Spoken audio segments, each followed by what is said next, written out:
शांति।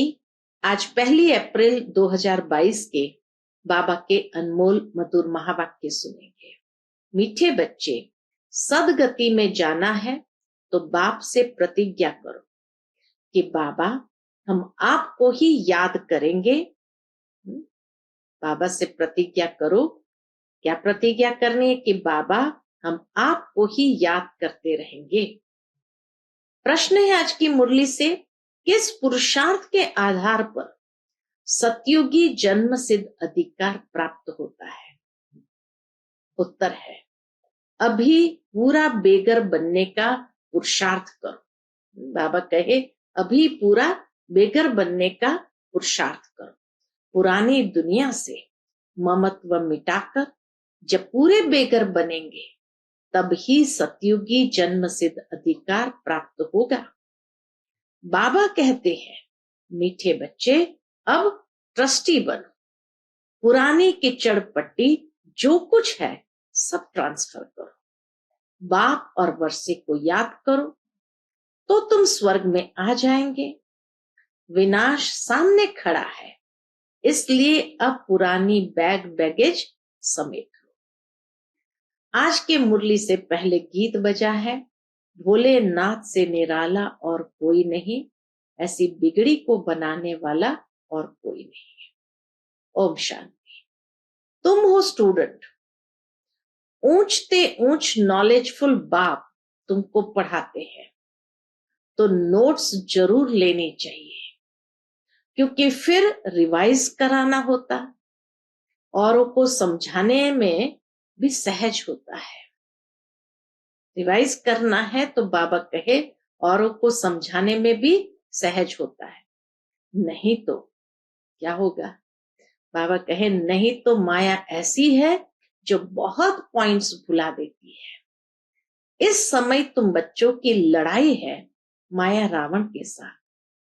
जितना तुम शिव बाबा को याद करेंगे उतना माया भुलाने की कोशिश करेगी, ज्ञान की पॉइंट भी भुलाने की कोशिश करेगी। कभी कभी बहुत अच्छी पॉइंट्स याद आएगी, फिर वहां की वहां गुम हो जाएगी, क्योंकि यह ज्ञान नया है। क्यों भूल जाती है पॉइंट्स? क्योंकि बाबा कहे यह ज्ञान है नया। बाप कहते हैं कल्प पहले भी यह ज्ञान तुम ब्राह्मणों को दिया था। ब्राह्मणों को ही अपना बनाते हैं ब्रह्मा के मुख द्वारा। यह बातें कोई गीता में लिखी हुई नहीं है।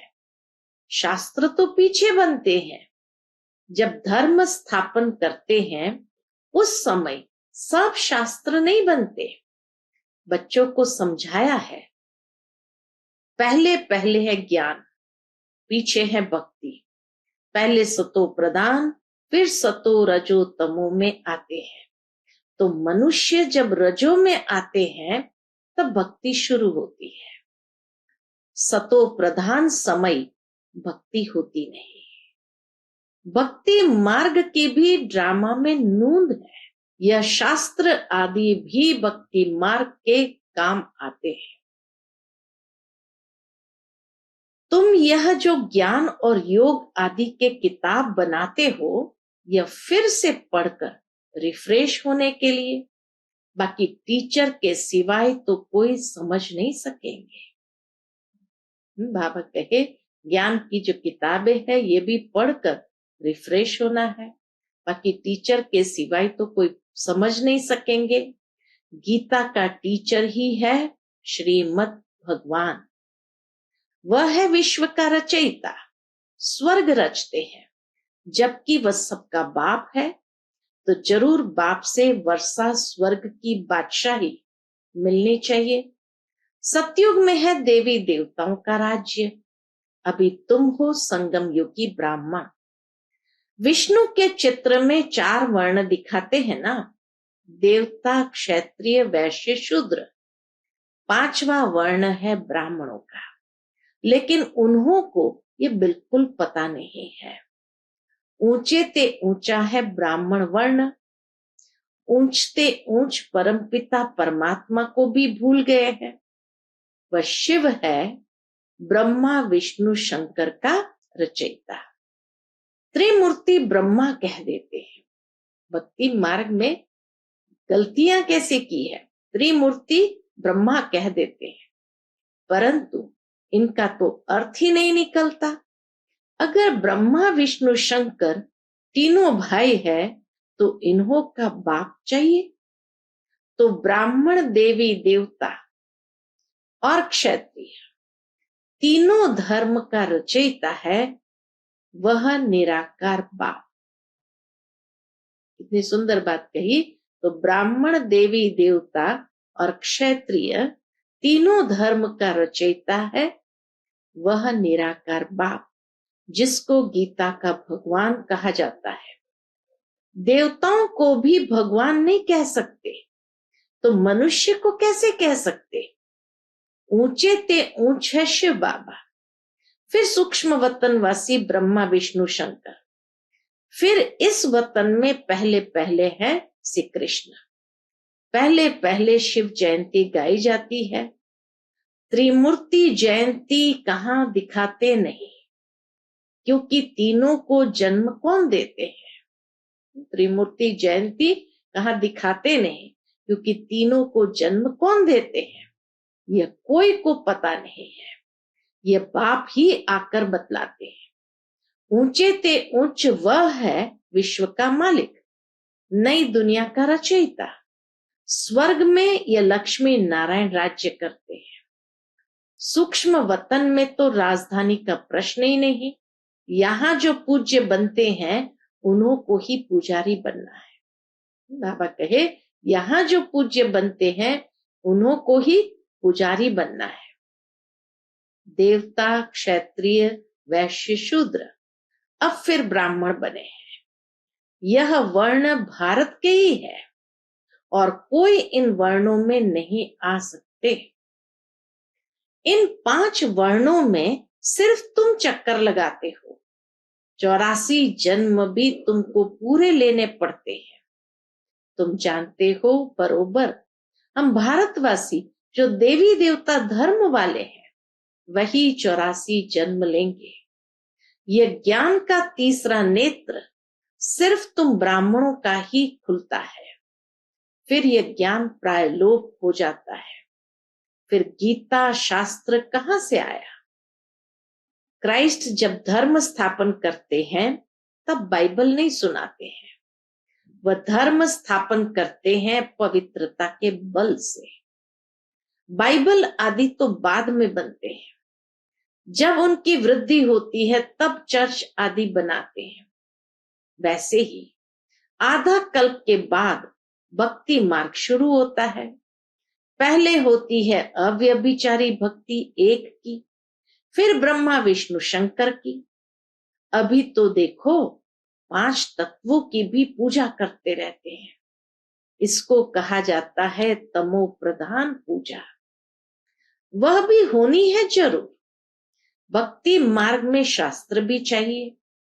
देवी देवता धर्म का शास्त्र है गीता। ब्राह्मण धर्म का कोई शास्त्र नहीं है। ब्राह्मणों का कोई शास्त्र नहीं है। अब महाभारत लड़ाई का भी वृत्तांत गीता में है। गाया हुआ है, रुद्र ज्ञान यज्ञ से विनाश ज्वाला निकली। जरूर जब विनाश हो तब तो सतयुगी राजधानी स्थापन हो। तो भगवान ने ये यज्ञ रचा है, इसको रुद्र ज्ञान यज्ञ कहा जाता है। ज्ञान भी शिव बाबा ही देते हैं। भारत का शास्त्र वास्तव में एक है। जैसे बाबा कहे भारत का शास्त्र वास्तव में एक है। जैसे क्राइस्ट का बाइबल है, उसकी जीवन कहानी को ज्ञान नहीं कहा जाता है। अपना है ज्ञान से मतलब। ज्ञान देने वाला भी एक है, वही मालिक है विश्व का। बल्कि उसको ब्रह्मांड का मालिक कहा जाएगा। सृष्टि का मालिक वह नहीं बनते। तुम बच्चे सृष्टि के मालिक बनते हो। बाबा कहते हैं हम ब्रह्मांड के मालिक जरूर है। तुम बच्चों के साथ ब्रह्मलोक में रहते हैं। जैसे बाबा वहां रहते हैं, हम भी वहां जाएंगे तो हम भी मालिक ठहरे। बाप कहते हैं, तुम सब आत्माएं मेरे साथ ब्रह्मांड में रहती हो, तो हम भी और तुम भी ब्रह्मांड के मालिक हैं। कितना बाबा बच्चों को नशा चढ़ाता है। परंतु तुम्हारा पद मेरे से ऊंचा है। तुम महाराजा महारानी बनते हो, तुम ही पूज्य से फिर पुजारी बनते हो। तुम पतितों को मैं आकर पावन बनाता। मैं तो जन्म मरण रहित हूं, फिर साधारण तन का आधार ले सृष्टि के आदि मध्य अंत का राज तुमको बताता हूं। ऐसा कोई भी विद्वान पंडित नहीं जो ब्रह्मांड सूक्ष्म वतन और सृष्टि चक्र के राज को जानता हो, सिवाय तुम बच्चों के। तुम जानते हो, ज्ञान का सागर, पवित्रता का सागर तो परमपिता परमात्मा ही है। उनकी महिमा गाई ही तब जाती है जबकि हमको ज्ञान देते हैं, जबकि बाबा हमें ज्ञान देते हैं।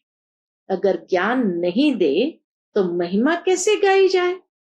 वह एक ही बार आकर बच्चों को वर्षा देते हैं, 21 जन्मों के लिए।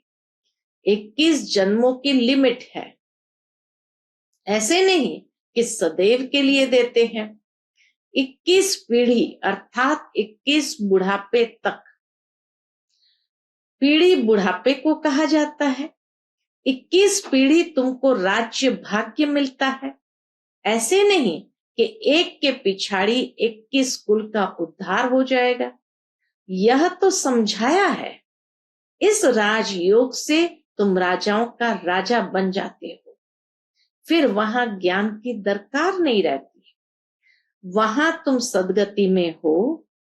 ज्ञान तो उनको चाहिए जो दुर्गति में हो। अभी तुम सदगति में जाते हो। ज्ञान से ही सदगति हो जाती और तुम सदगति में जाते हो। दुर्गति में लाया है माया रावण ने। अब सदगति में जाना है तो बाप का बनना पड़े, प्रतिज्ञा करनी पड़ती है। बाबा, हम आपको सदैव याद करते रहेंगे। देह का अभिमान छोड़ हम देही हो रहेंगे। गृहस्थ व्यवहार में रहते हम पवित्र रहेंगे। मनुष्य कहते हैं ये कैसे होगा?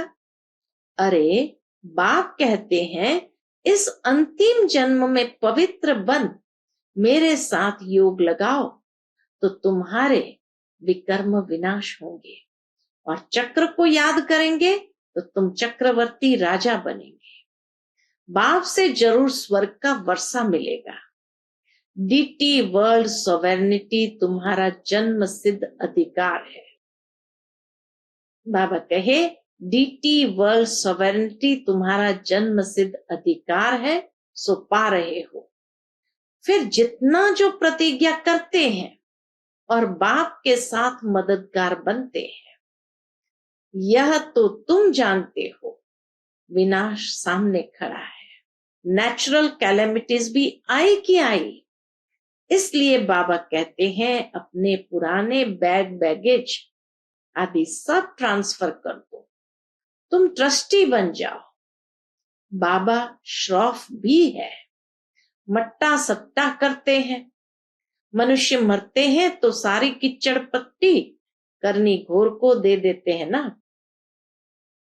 दुनिया के अंदर मनुष्य मरते हैं तो सारी किच्चड़ पट्टी उनकी जो भी होती है करनी घोर को दे देते हैं ना। तुम्हारी भी ये किच्चड़ पट्टी सब कब्र दाखिल होनी है। इसलिए पुरानी चीजों से ममत्व मिटा दो, एकदम बेगर बनो। बेगर टू प्रिंस, बाप और वर्षे को याद करो तो तुम स्वर्ग के मालिक बन जाएंगे, जो जन्म सिद्ध अधिकार है। स्वर्ग ही हमारा जन्म सिद्ध अधिकार है। इसीलिए बाबा कहे एकदम बेगर बनो। कोई भी आता है तो उनसे पूछो, क्या पूछो? विश्व का रचता कौन? गॉडफादर है ना।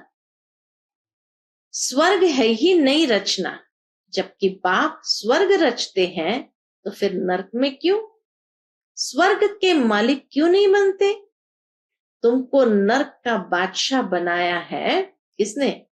माया, रावण ने। बाप तो स्वर्ग का बादशाह बनाने वाला है। रावण दुखी बनाते हैं, तब रावण से तंग होकर उनको जलाने की कोशिश करते हैं, परंतु रावण जलता ही नहीं। मनुष्य समझते नहीं कि रावण क्या चीज है। कहते हैं 3000 वर्ष बिफोर क्राइस्ट, क्या कहते हैं? 3000 वर्ष बिफोर क्राइस्ट गीता सुनाई, परंतु उस समय कौन सी नेशनलिटी थी वह समझाना चाहिए ना। माया ने बिल्कुल ही पतित बना दिया है। कोई को भी पता नहीं कि स्वर्ग का रचता कौन है। एक्टर्स होते हुए ड्रामा के क्रिएटर डायरेक्टर को न जाने तो क्या कहेंगे? बड़े ते बड़ी लड़ाई है ये महाभारत लड़ाई, विनाश के लिए। गाया भी जाता है, ब्रह्मा द्वारा स्थापना, शंकर द्वारा विनाश। ऐसे नहीं गाया जाता कि कृष्ण द्वारा स्थापना। नए विश्व की स्थापना ब्रह्मा द्वारा है, कृष्ण द्वारा तो नहीं कही गई। रुद्र ज्ञान यज्ञ मशहूर है, जिससे विनाश ज्वाला प्रज्वलित हुई। बाप खुद कहते हैं, मैंने यह ज्ञान यज्ञ रचा है। तुम हो सच्चे ब्राह्मण, रूहानी पंडे, तुमको अब बाप के पास जाना है, वहां से फिर इस पतित दुनिया में आना है। यह सेंटर्स है सच्चे सच्चे तीर्थ, सच खंड में ले जाने वाले। वह तीर्थ है झूठ खंड के लिए। वह है जिस्मानी देह अभिमान की यात्रा। यह है देही अभिमानी की यात्रा। तुम जानते हो, फिर नई दुनिया में आकर अपने सोने के महल बनाएंगे। ऐसे नहीं कि सागर से कोई महल निकल आएंगे। तुमको तो बहुत खुशी होनी चाहिए। जैसे पढ़ाई में ख्याल रहता है कि बैरिस्टर बनूंगा या करूंगा, तुमको भी आना चाहिए कि स्वर्ग में ऐसे ऐसे महल बनाएंगे। हम प्रतिज्ञा करते हैं लक्ष्मी को जरूर वरेंगे, सीता को नहीं। इसमें पुरुषार्थ बहुत अच्छा चाहिए। बाप अब सच्चा ज्ञान सुनाते हैं, जिसको धारण करने से हम देवता बन रहे हैं। नंबर 1 में आते हैं कौन? श्री कृष्ण। मैट्रिक में जो पास होते हैं उनकी लिस्ट अखबार में निकलती है ना। तुम्हारे स्कूल की लिस्ट भी गाई हुई है। अखबार में नहीं निकलेंगे, लेकिन हर एक को अनुभव होगा। 8 फुल पास, नामी ग्रामी, 8 रत्न है जो ही काम में आते हैं। 108 की माला तो बहुत सिमरते हैं। कोई तो 16,000 की भी जान बनाते हैं, कोई तो 16,000 की भी बनाते हैं। तुमने मेहनत कर सर्विस की है भारत की, तो सब पूछते हैं। एक है भगत माला, दूसरी है रुद्रमाला। बाबा कहे, अभी तुम जानते हो श्रीमद् भगवत गीता है माता और पिता है शिव। शिव बाबा पिता है और श्रीमद् भगवत गीता है माता। डीटी डिनाइस्टी में पहले पहले जन्म लेते हैं श्री कृष्ण। जरूर राधे ने भी जन्म लिया होगा, और भी जो पास हुए होंगे। परम पिता परमात्मा से बेमुख होने कारण सारी दुनिया निधन की हो गई है। आपस में सब लड़ते झगड़ते रहते हैं, कोई धनी धोरी नहीं है। अब तुम्हें सबको बाप का परिचय देना है। अच्छा, मीठे मीठे सिकिलते बच्चों प्रति माता पिता बाप दादा का याद प्यार और गुड मॉर्निंग। रूहानी बाप की रूहानी बच्चों को नमस्ते। हम सब रूहानी बच्चों की रूहानी माता पिता बाप दादा को याद प्यार, गुड मॉर्निंग और नमस्ते नमस्ते। शुक्रिया बाबा, शुक्रिया।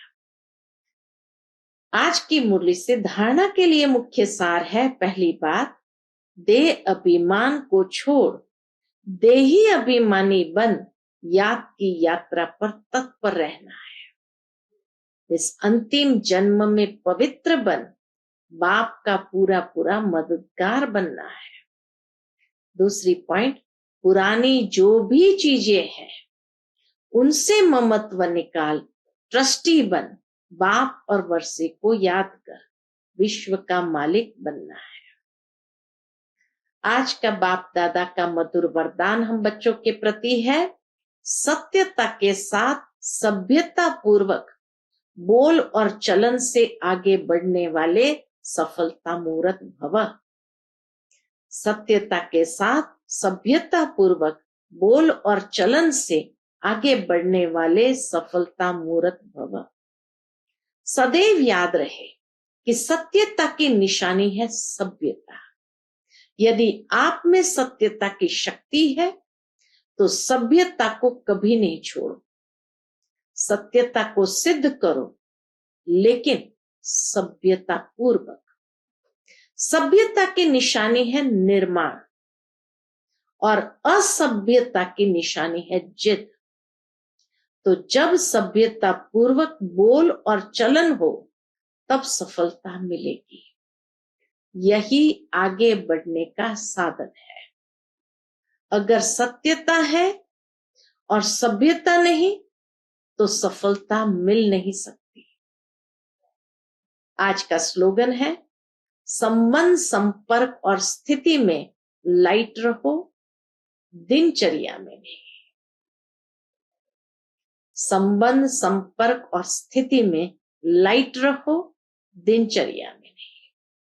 अच्छा, Om Shanti. To watch Peace of Mind channel videos on YouTube, subscribe us on youtube.com/TV Peace of Mind. Just a click for a peaceful life.